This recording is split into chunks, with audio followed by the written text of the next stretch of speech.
Offering ఇచ్చినంత మాత్రాన నీకు పాపక్షమాపణ కలగదు. నీకు పాపక్షమాపణ కలగదు. ఈ పరిసయుడు భోజనానికి ఆహ్వానించాడు, ఆయన వచ్చాడు, అయితే మాత్రం పాపక్షమాపణ కలిగిందా? లేదు. ఈ పరిసయుడు మంచి విందు చేశాడు, యేసుక్రీస్తు ఆ విందును ఆరగించాడు, అయినంత మాత్రాన పాపక్షమాపణ కలిగిందా? లేదు. కాబట్టి క్రీస్తుతో పరిచయం ఉంటే పాపక్షమాపణ కలగదు. క్రీస్తు నీకు సహాయం చేస్తే నీకు పాపక్షమాపణ కలగదు.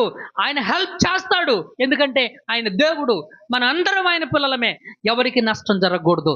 ఆయన అందరినీ ఒకే రకంగా ప్రేమిస్తున్నాడు, అందరికీ ఒకే విధంగా సహాయం చేస్తాడు. ఆయన 33.5 సంవత్సరాలు జీవించినప్పుడు 3.5 సంవత్సరాల పరిచర్యలో ఎంతో మంది రోగులు స్వస్థపరచబడ్డారు. ఎంతో మంది కుంటివారు, గుడ్డివారు చూశారు, నడిచారు, చచ్చిపోయిన వారు బ్రతికారు. బట్ దో